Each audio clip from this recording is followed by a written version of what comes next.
Hello, everyone. I'm really happy to see you. It's been quite a week, and it's been a week with some rituals in it, and I think that every day actually has rituals in it. That we have rituals that we do every day, and we also have rituals that we do at certain times of year. We have rituals that we do with certain people that we don't maybe do with others, and so it's just kind of interesting to think about our rituals. And I was also thinking about. I'm going to move myself around here a little bit. I was thinking about not only our rituals, but I was also thinking about our gods and about what it is that we worship. Like, what is it that I give attention to? What is it that I am focused on? Because whatever I'm focused on is becomes one of my gods, or becomes one of the central figures in my life, and becomes so powerful in my life. And so I was just thinking about, what are the things that are powerful in my life? What are the things, or the people, or the places, or the experiences that have my attention, that have been really accessing my consciousness, accessing my psyche. So it's interesting to think about that. And there's this really powerful poem by William Stafford, and it's just amazing. The Rag and Bone Shop of the Heart. It's a poetry anthology, and it is Robert Bly, James Hillman, and Michael Mead are the editors. And when I was thinking about that spiritual, I heard someone speak about this, how spiritual has the word ritual in it. And it was someone anonymous. And anonymous is very prolific. But I love that, like, that spiritual has the word ritual in it. And so, how do I feed my spirit? What do I do to feed my spirit? Am I conscious of the rituals that I'm doing? Am I consciously setting aside time? Am I consciously setting aside energy? Am I consciously, awakening to what will really empower me in my life, and produce energy in my life, or produce quiet in my life, or love in my life? So this is a ritual to read to each other. And it says, if you don't know the kind of person I am, and I don't know the kind of person you are, a pattern that others made may prevail in the world. And following the wrong God home, we may miss our star. For there is many a small betrayal in the mind, a shrug that lets the fragile sequence break, sending with shouts the horrible errors of childhood, storming out to play through the broken dike. And as elephants parade, holding each elephant's tail, but if one wanders, the circus won't find the park. I call it cruel, and maybe the root of all cruelty, to know what occurs, but not recognize the fact. And so I appeal to a voice, to something shadowy, a remote, important region, and all who talk. Though we could fool each other, we should consider lest the parade of our mutual life get lost in the dark. For it is important that awake people be awake, or a breaking line may discourage them back to sleep. The signals we give, yes or no or maybe, should be clear. The darkness around us is deep. The darkness around us is deep. And so I love these first two lines, just the first two lines.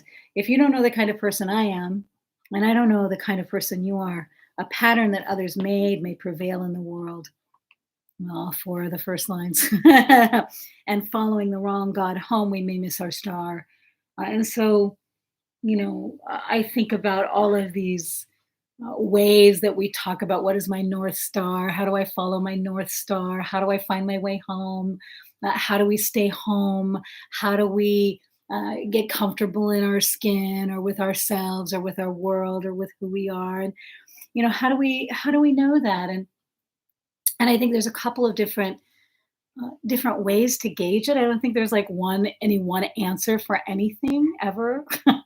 I think there are just like so many different ways to think about it. But I think about, you know, that we all have our gods. We all have the things that are most important to us. And you could say your God or your spirit or your great spirit or your that is that those are the things that are most important to you.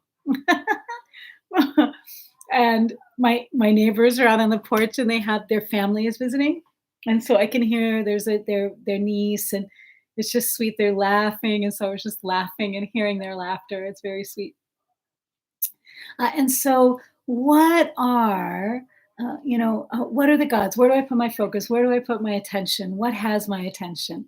And so I might say, oh, connection. Connection has my attention, or um, these ways that we reconnect, especially after what we've all been through around feeling not connected. And so I really am appreciating this ritual to read to each other by William Stafford, and I think we need to know the kind of people that we are. And I was thinking about also that oftentimes we know more about other people's lives than we know even about our own, or we know a lot about luminaries and other people that are around us, but we don't know very much um, about ourselves or even about our neighbors, right?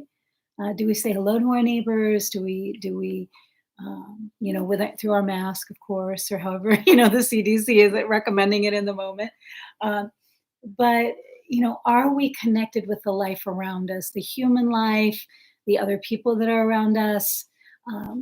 But also, what are the rituals of connection? What are the rituals that I have in my daily life? And I think about the magic of our voice, the magic of our word, that simply to say hello to someone, to say good morning, that's a ritual.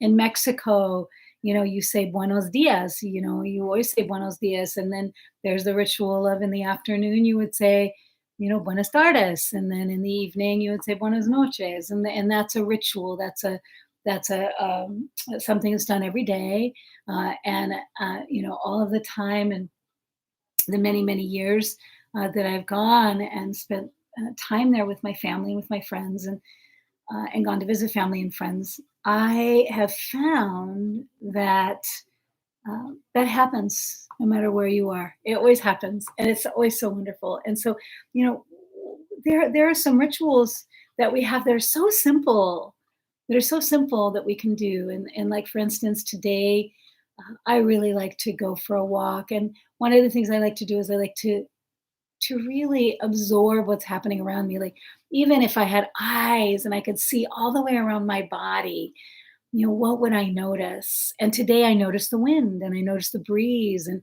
that the breeze was coming and the breeze was speaking to me. And we have these opportunities, we have these ways where we can engage not only with rituals of connection, not only in daily rituals, brushing our teeth, not only in daily rituals of making our morning cup of coffee or tea, or but also that there are spiritual, so there are spiritual rituals, that there are rituals that enhance our spirit. And for me, one of those things is taking a walk or being outside. But it's also many of you probably noticed that a part of it is about poetry and reading poetry and finding inspiration there, that really feeds my spirit, finding comfort and finding magic in the words. And this is, there's so many amazing poems in this book, but I thought that I could simply read these two to you. But this one is called The Mind. And this is Trobriand's New Guinea is where this is from.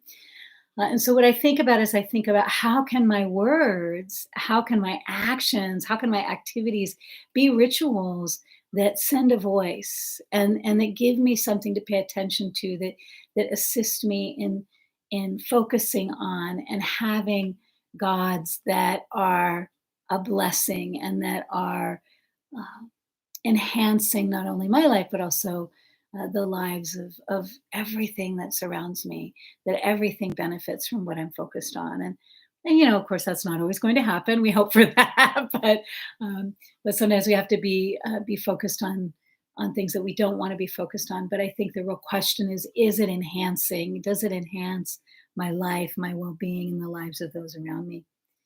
And so I love this. The mind, by which term intelligence, power of discrimination, capacity of learning, magical formula. And in all forms of non manual skill are described, as well as moral qualities, reside somewhere in the larynx. The memory, however, the store of formula and traditions learned by heart, resides deeper in the belly. The force of magic, crystallized into the magical formula, is carried by human beings of the present generation in their bodies. The force of magic does not reside in the things, it resides within human beings and can escape only through the voice, and can escape only through the voice. And so I really appreciated this. And so the magic, the force of magic is carried by human beings. So, how do I carry my magic?